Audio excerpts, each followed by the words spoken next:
Layan ay marahil ay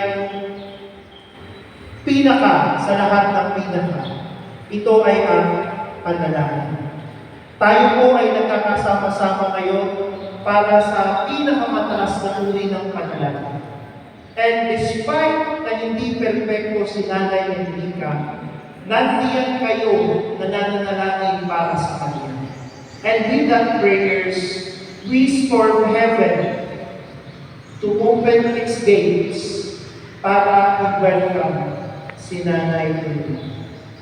Through our prayers, we ask God for the mercy not to look on the sinfulness of Nanay Enrica, but to see the love that we all have as we are gathered today.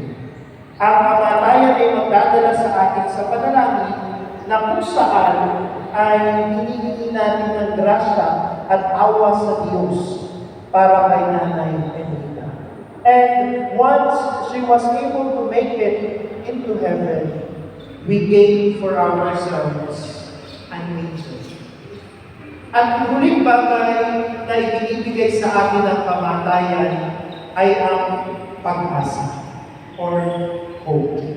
Pag-asa na kung saan, bagaman hindi perfecto si Nanay Enrica, ay hindi titignan ng Diyos ang kanyang pagiging makasalanan.